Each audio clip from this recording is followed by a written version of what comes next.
Hello to everyone from Geneva, from the headquarters of the World Health Organization. My name is Tariq, and I welcome you to our regular press briefing on global health issues. As always, we have a number of speakers here in the room, but also online that I will progressively introduce. I would like to ask all journalists to clearly indicate their names and outlet they work for, and if they have a question, to click on icon raise hand so you can be put in line. Here in the room, we have, as always, our Director General, Dr. Tedros Adhanom Ghebreyesus.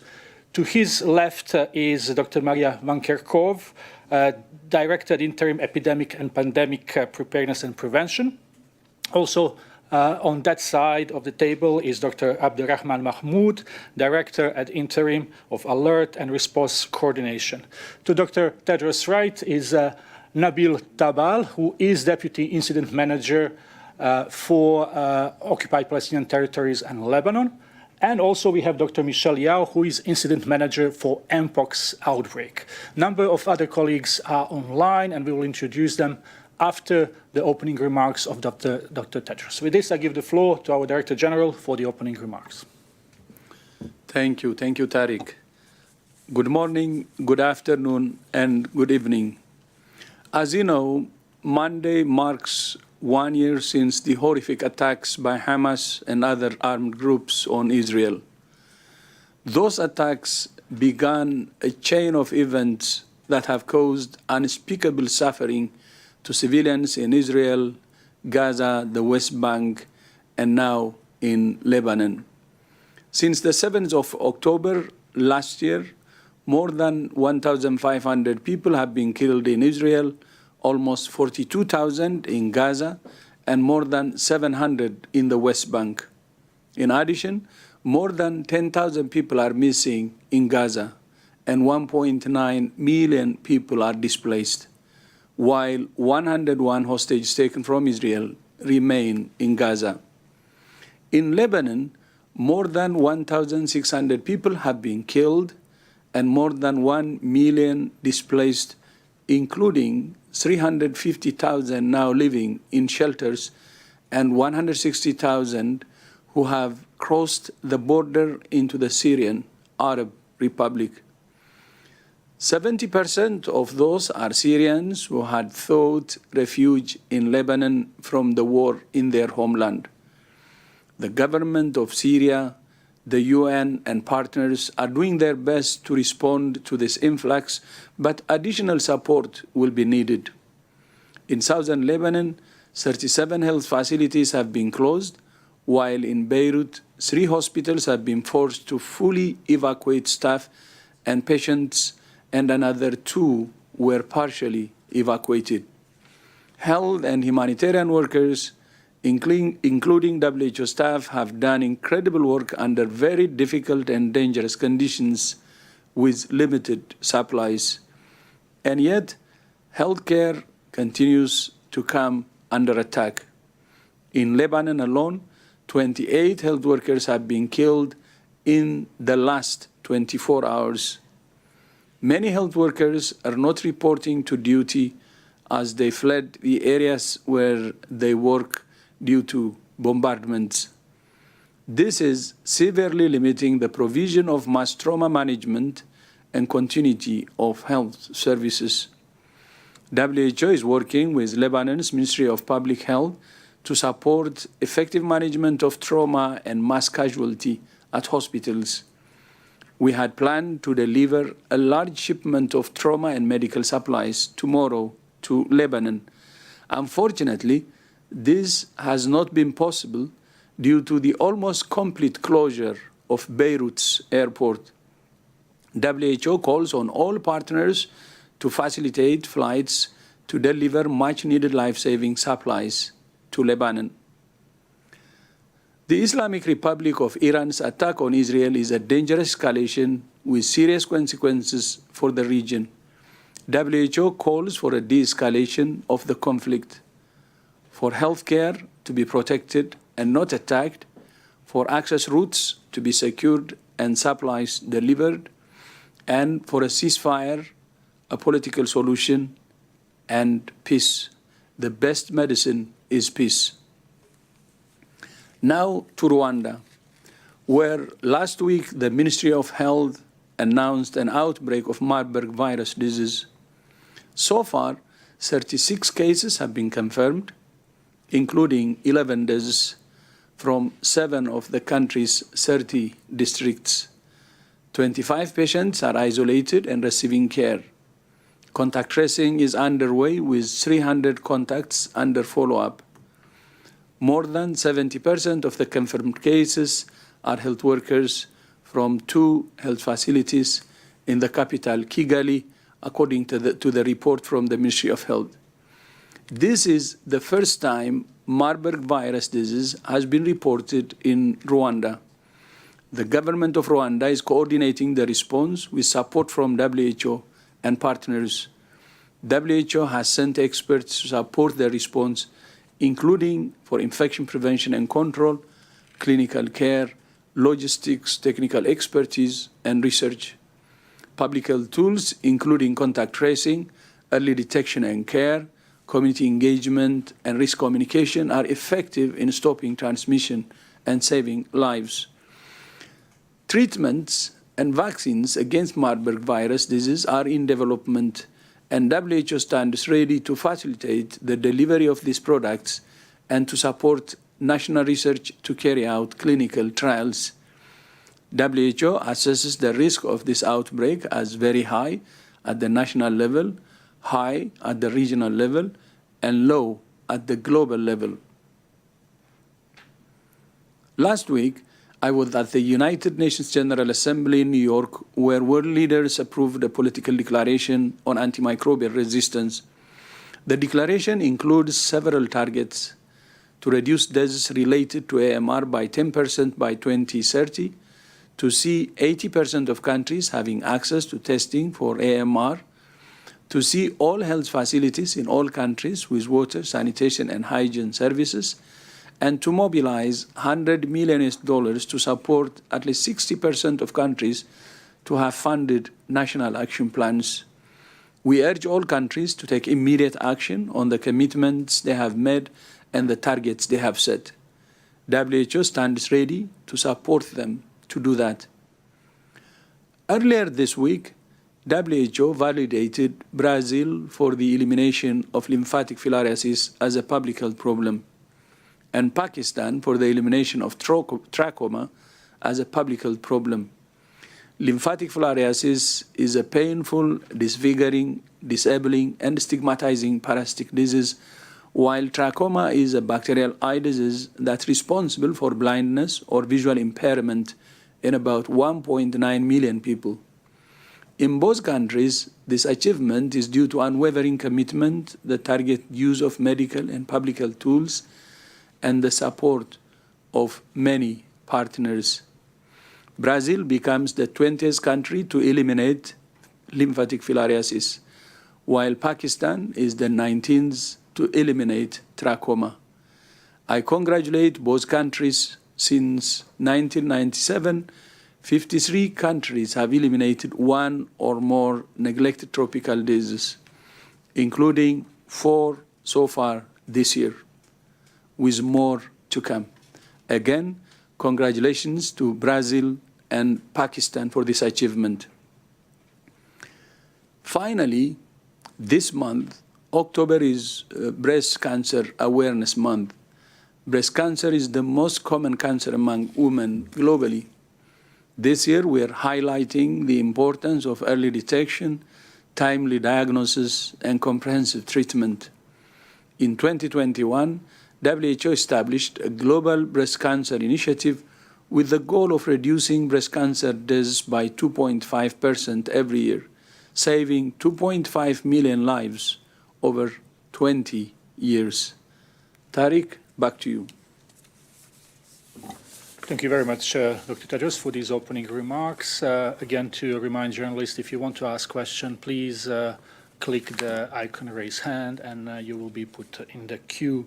As promised, I will just say who is online from WHO and who will be able to answer some of your questions. Dr. Mike Ryan, Executive Director of WHO Emergency Program, is with us online.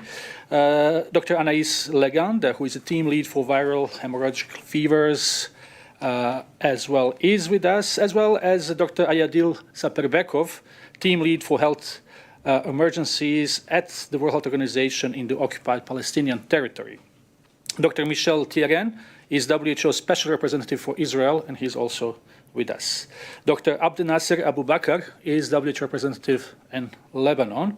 We also have Dr. Ana Maria Henao Restrepo, who is our lead for research and development blueprint for epidemics. And last but not least, Dr. Rogerio Gaspar, Director of Regulation and Pre-Qualification Department. So as you can see, we have lots of people who can answer your question. Dr. Tedros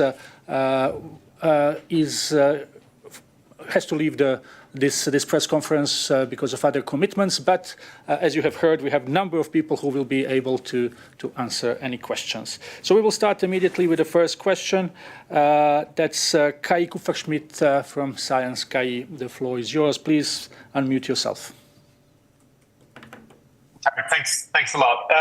So I wanted to ask about the Marburg outbreak, and it's two questions really. One, I've been trying to get some basic data on the outbreak, like the date of death for the index case, and it's been really hard. And I found the press release on it a little bit unusual in the lack of.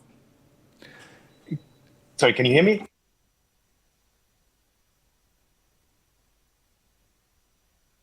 Sorry, please continue.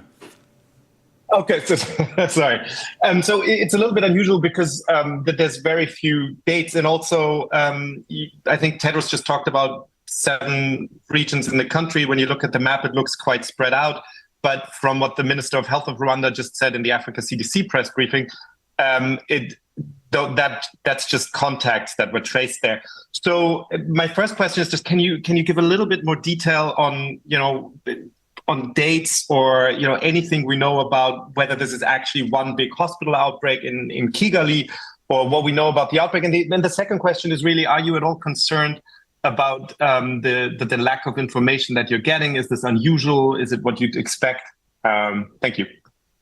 Thank you very much, Kai. We heard very well your question. So we also have Dr. Brian Chiromo, who is our representative in Rwanda that I forgot to introduce. So maybe we can start with Dr. Brian Chiromo from Rwanda, and then we will see if other colleagues here may have something to add. Dr. Brian, can you please get online and answer those two questions from Kai?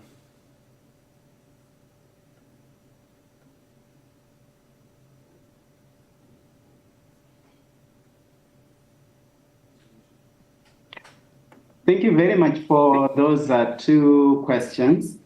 I will respond to them quickly. I think with regards to the first question on the index case, you have asked what the dates are. So based on the information from health authorities, we are aware that the index case died on the 8th of September. So that's the information that we have. We do not have much more shareable information, but at least we do know the date of death of that patient. With regards to the hospitals, yes, indeed, they are the 2 big hospitals, which is the King Faisal Hospital and the University Teaching Hospital of Kigali. So those are the 2 main hospitals where many of the health workers were identified to have been infected. I hope that answers the questions. Over. Thank you very much, Dr. Brian. And let's go to Dr. Abdi, if you want to add something, Dr. Abdi.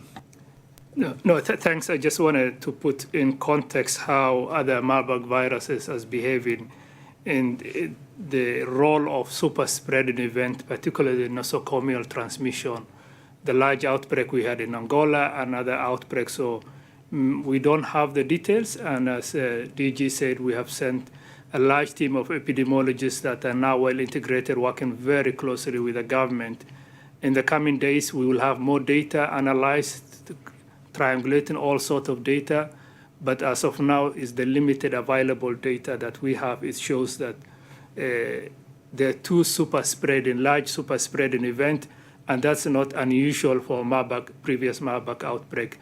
So rebuilding again, investment in contact tracing, case identification, basic IPC measures, and timely and transparent sharing of information is very critical. And I'm glad to report that the WR and the Honorable Minister have been working very closely, and we really appreciate that transparent and working closely with all member states and also with the partners. So thank you, WR, and thank to the Minister. Thank you, Dr. Abdi and Dr. Brian Chiromo from Rwanda. We may move to next question. We have Agence France Presse and Christophe Vogt. Christophe, please go ahead. There you go. Thank you for taking my question. It's about the announcement that was made yesterday evening by Gilead Pharmaceuticals about lenacapavir, making it more available in quite a few countries. Still, there has been some criticism saying it's not going far enough. So I just wanted to know what your take is on that. Thank you. Christophe, I'm not sure we have someone who can speak particularly on this topic. So let's try to answer that question after the briefing. If you can send us an email, we'll make sure that it's being addressed. So let's move then to Rory O'Neill from Politico. Rory. Hello, thank you very much. So I have a question on Lebanon and Gaza. So Lebanon's health ministry has been reporting over the past few days the persistent targeting of health workers by Israel. Does WHO have evidence of that? And is Lebanon's health system at risk of the kind of collapse we've seen in Gaza? Secondly, final question, is it appropriate for a country such as Israel, which has repeatedly targeted health workers in Gaza and reportedly now Lebanon as well, to serve on the executive board? Thank you very much. Thank you very much, Rory. So we have two questions. Do we have Dr. Abdinasir Abubakar, who is our representative in Lebanon, online? Yes, thank you very much. Well, thank you very much for the question. I think, of course, the healthcare system in Lebanon has been impacted severely for the current crisis. And as you know, the Lebanon has been, struggling for previous crises, whether it's a political, economic crisis, Beirut blast, COVID pandemic, and the fragility of the health system, it's evident. And the current crisis actually, has been impacted, unprecedentedly. And I think currently, also, the hospitals are functioning, majority of them are managing the mass casualty management. But the question is how long they can function if the escalation continue. I think currently many hospitals are already saturating, and we are, and some of the health facilities are closed. Some health facilities, some hospitals have been already evacuated. I think what I can say for now is the capacity to do mass casualty management exists. But it's just a matter of time until the system actually reaches to its limit. And we're really just advocating, of course, one, for the protection of health facilities and healthcare staff. But at the same time, as the DG have raised, actually, we are advocating for peace and stability. So at least, we can better serve the people who are affected by the conflict, because we have almost 1 million people that has been displaced for current crisis. Regarding the impact on, the attack of health facilities and healthcare, I think so far, what has been WHO documented is 35 attacks on healthcare. 73 healthcare workers were killed, including 28, as the DG have said that has been killed for yesterday, and 67 health workers that have been injured. And as a WHO, we continue to advocate the protection and respect of healthcare, both the facilities and healthcare for all sides. Thank you. Thank you very much, Dr. Abdinasir, for your intervention from Lebanon. And maybe on the question of membership to executive board, do we have our principal legal officer, Steve Solomon, online? Yes, thank you very much. And can you hear me well? We can hear you, please. I think the question was concerning Israel's membership on the executive board and the actions that might be attributed to it. I think it's important to understand that the WHO executive board, the 34 member states on the executive board, are determined by the member states themselves. So 194 member states of the organization democratically vote on the membership of the executive board. Often those votes are done by consensus. Often those votes are a product of work at the regional level, which is then brought to the Health Assembly. This is all to say that the determination of which countries sit on the executive board in a rotating fashion, another important point to recall, that determination is made by the member states themselves. So I hope that clarifies the nature of the executive board, and thank you very much. Thank you very much, Mr. Solomon, for clarifying this. Again, reminding journalists, if you want to ask a question, please click the icon, raise hand. We have Belissa Godinho from W Magazine, Portugal. Belissa? Hi. Yes, we can hear you. Okay, thank you very much. My question is, what makes coronavirus respiratory syndrome different from previous virus spread around the world? Is it the problem local? Was it detected only in the Kingdom of Saudi Arabia? Can you clarify the matter? Thank you. Thank you very much, Belissa. I think you referred to MERS, Middle Eastern Respiratory Syndrome. Dr. Van Kerkhove may take this one. Yeah, thanks very much. So MERS coronavirus is one of the coronaviruses that have epidemic, pandemic potential. It's only been epidemic so far. There have been about 2,600 cases that have been reported globally. Most of the cases have been reported from the Kingdom of Saudi Arabia. It's a zoonotic pathogen where dromedary camels, people with contact with infected dromedary camels can get infected, and we do see some human-to-human transmission, mainly in outbreaks in healthcare facilities. There has been a recent case that has been reported, and we just published a disease outbreak news of this individual. This is one of those viruses that has been on our radar since 2012, where the first human cases were detected from Jordan and from Saudi Arabia. We know that this virus has been circulating in dromedary camels probably since about the 80s or so. That's the most up-to-date data that we have from dromedary camels from serosurveys. So it's really critical that countries have good surveillance for MERS coronavirus. In addition to SARS-CoV-2, it's another coronavirus, and that we're working with countries mainly across the Middle East where these dromedary camels are. But it's really important that we have strong respiratory disease surveillance around the world.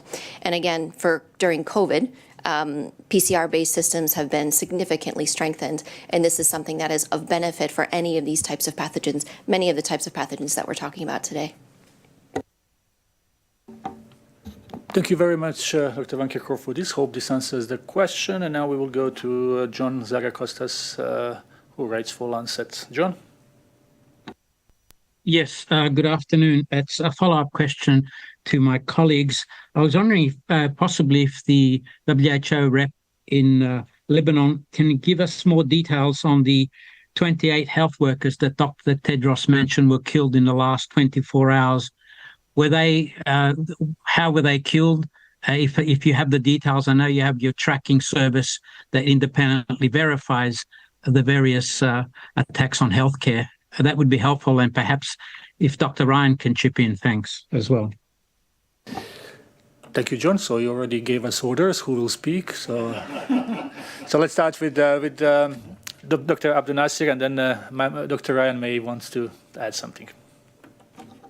Yes, thank you very much. I think, according to the information that we have through the Minister of Health, most of those healthcare workers that's been killed for the last 24 hours most of them were, actually all of them were on duty. Some of them were in the ambulances, some of them were in the health facilities.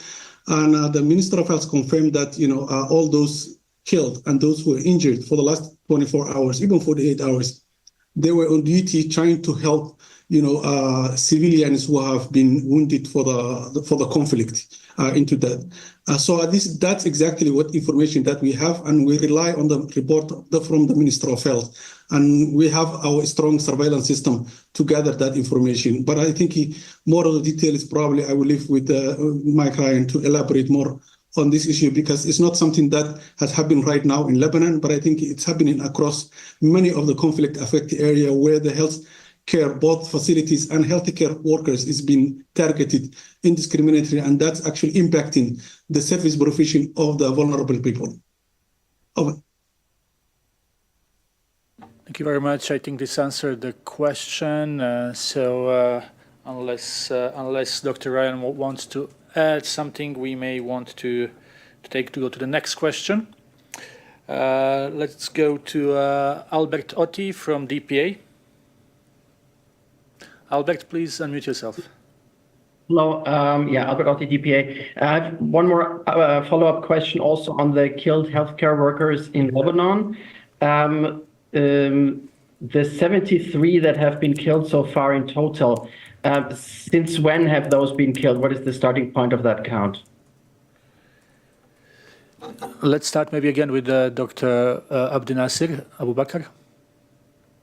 Yes, the starting point actually is the 8th of October. Since the conflict started, the Gaza is built over conflict, at the border, between Israel and Lebanon side. I think the counting started from that time until as of today, actually, this morning.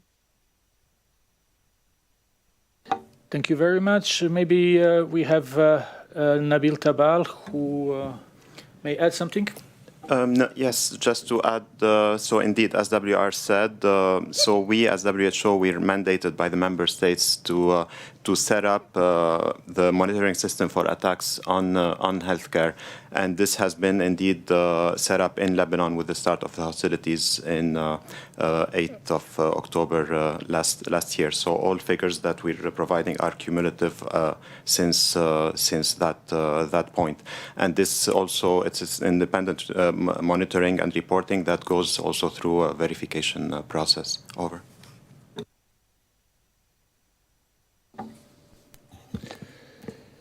Thank you very much. And really, we should not forget that behind all these numbers are health workers who are trying to save lives, who are putting their lives at risk, and they should never be a target, as we always say. We don't have any other questions as much as I can see. So we will close. Or maybe one more. Let's just hear. Who do we have? So we have someone from Lancet. I didn't get the name my colleague just mentioned, but please, I think it's Paul. Paul, please unmute yourself and go ahead. You will have the last question. Yes, thank you very much. I want to take the conversation to the Marburg response outbreak in Rwanda. And when Mpox outbreak began, we had the emergency use listing for some vaccine candidates. I'd like to know whether we have an update regarding something similar for Marburg response in Rwanda. Thank you. Thank you very much. So we may turn to Dr. Rogerio Gaspar or Dr. Ana Maria Henao Restrepo to tell us where we are with the emergency use listing for Marburg. So Dr. Gaspar, would you like to start? For Marburg, not at the moment. We are talking about Marburg or Mpox? We talk about Marburg. So maybe then, no. Then let's go to Ana Maria.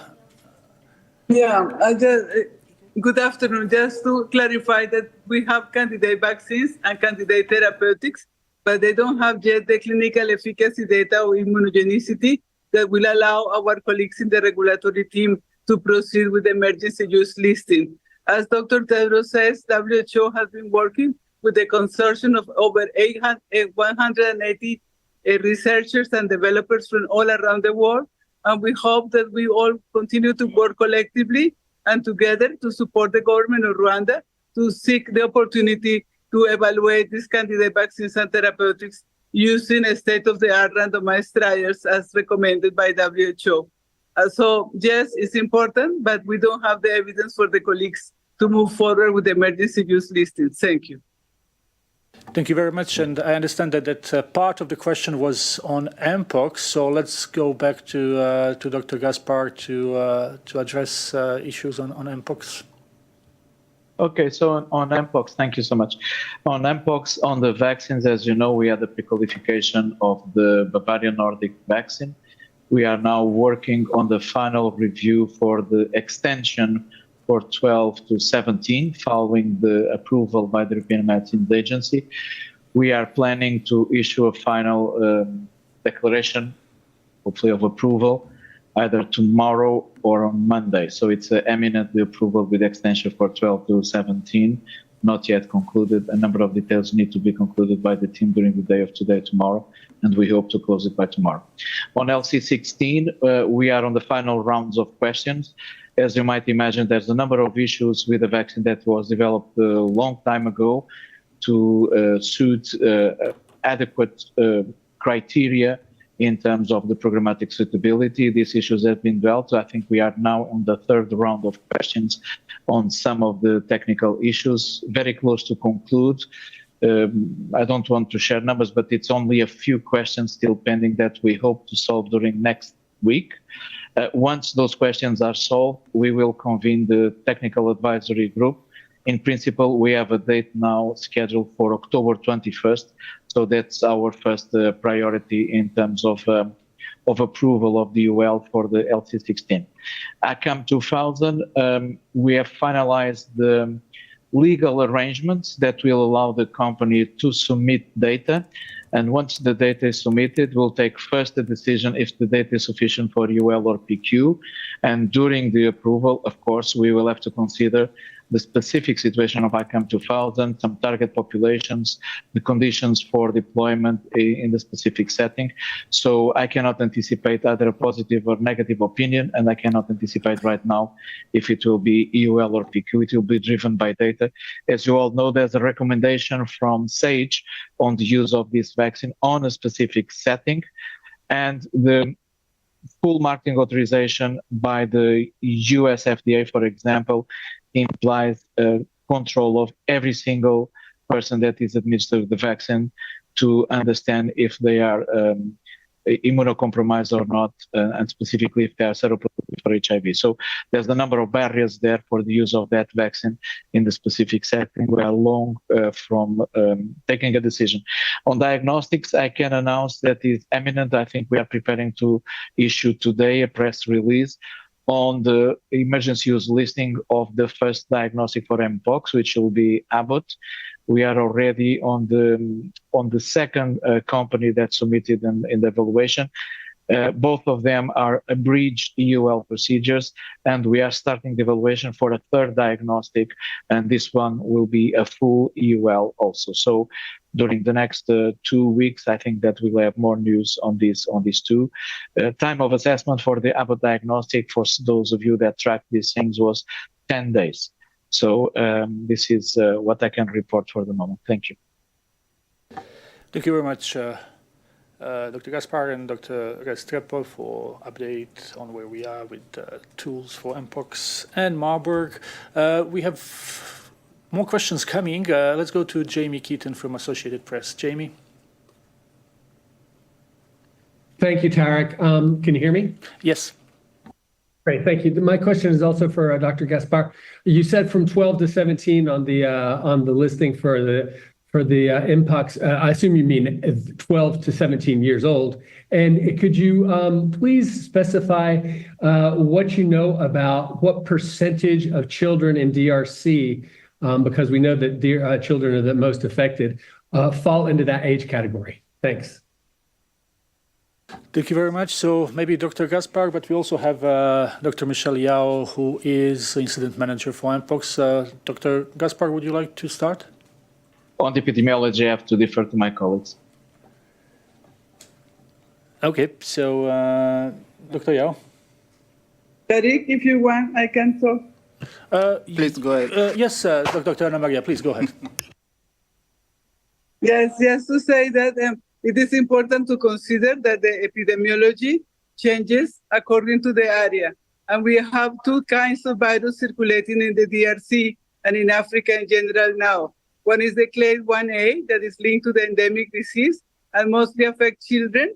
It comes from zoonotic transmission, from spillover events from communities, and the evidence suggests that there are multiple zoonotic events occurring now, and again affects mostly children, and now also some adults when some human-to-human transmission is established, but these networks of human-to-human transmission are small.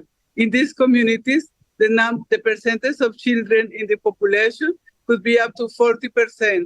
So, and if you go to 18 years of age, it could be 60% of the population who is below 18 years of age. And then we have the second clade 1B, that is mostly circulating in the kibbutz and spreading to other countries, as you have heard, in Burundi, Rwanda, Kenya, and Uganda. And this clade has different patterns of transmission. So there have been some of the networks of transmission in which the virus enters in community mostly through adults. But then once it's established in the communities, we have seen in the different areas that it affects children and adolescents and adults. Perhaps transmission from adults to children or from children to adults, that is work towards that. And regarding the population, it's the same. The majority of the population, about 50 to 60%, depending on the area, could be below the age of 18 and about 40% below the age of 12. Thank you. Thank you very much, Dr. Ana Maria. Dr. Mike Ryan would like to add something. Dr. Ryan? Yes, and maybe just supplement Ana Maria, the SAGE have made recommendations potentially for the use of those vaccines in younger children. So again, off-label use is possible, but that would have to be approved by national authorities. But what Rogerio is talking about is a specific EUL as in a licensing process. So there are opportunities to be able to vaccinate children. I think it's very important that those opportunities are taken and that the necessary processes are put in place to make that happen. I fully agree with Ana Maria's analysis of the epidemiologic situation. We're not dealing, and Tedros has said this previously, we're not dealing with one event, we're dealing with many events. And the zoonotic component in clade 1A is very significant, and we need to gain a much better, quicker understanding of what's actually dynamically happening at the animal-human interface in that situation. Again, with Marburg and previous questions, there's a strong focus on vaccines as major countermeasures. I would argue and thank Rogerio and his team for the work they're doing on diagnostics for both, particularly in the Mpox situation. Vaccination by itself, without the targeting of surveillance, is going to not have the impact that we want it to have. The primary intervention here is good surveillance, engage communities, helping communities to prevent transmission from person to person. And Maria has outlined how that dynamic is happening, or from animals to humans. This is the classic public health measures. Vaccines won't solve failures of surveillance. Vaccines won't solve failures in public health measures. Vaccines will supplement and make those interventions more powerful. We need to be exceptionally careful here that this is not a vaccines issue. This is adding vaccine in a targeted way to an already functioning program of case detection, contact tracing, community engagement, empowering and investing in communities to prevent transmission from person to person, whatever the transmission is occurring, like whatever intimate contact is driving that. Vaccine introduced into that kind of program will have a doubling and tripling effect on effectiveness.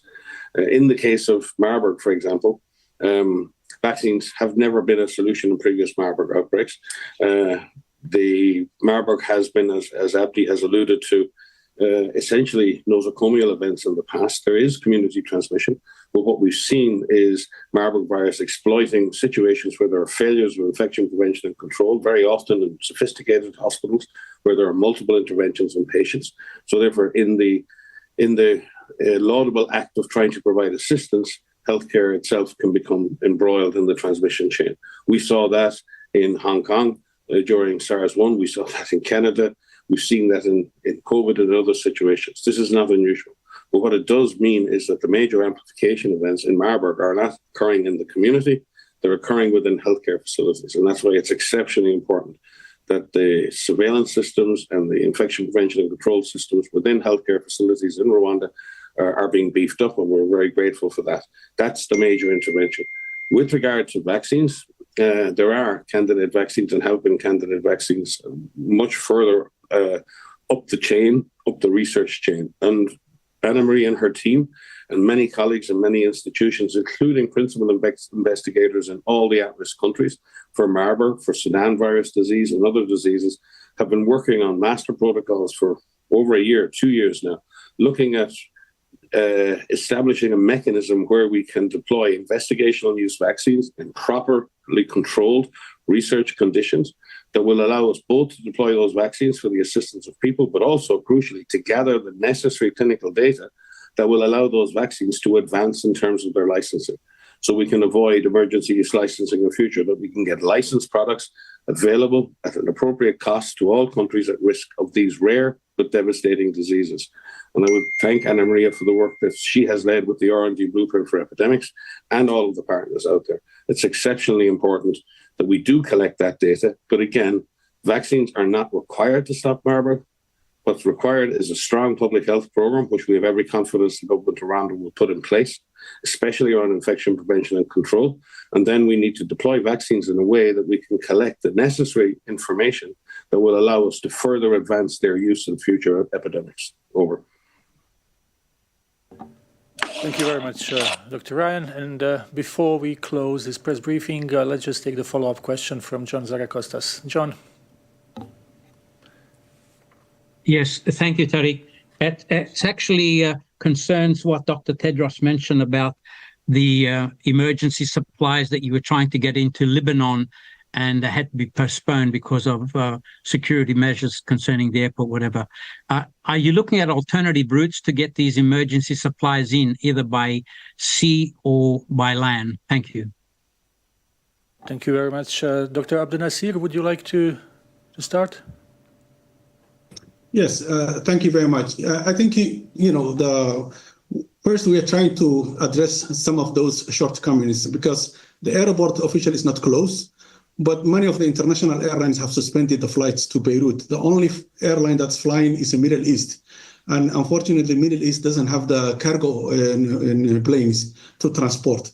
And other, private charter flights, actually the challenge is the insurance as well as the security. So WHO is currently, of course, exploring all options, whether it's, negotiating with the friendly countries to facilitate, the transportation of those supplies from Dubai to Beirut, but also other options, whether it's through sea, but also through, by road, via, Jordan and Syria and other options. I think, we want to exhaust, the air option.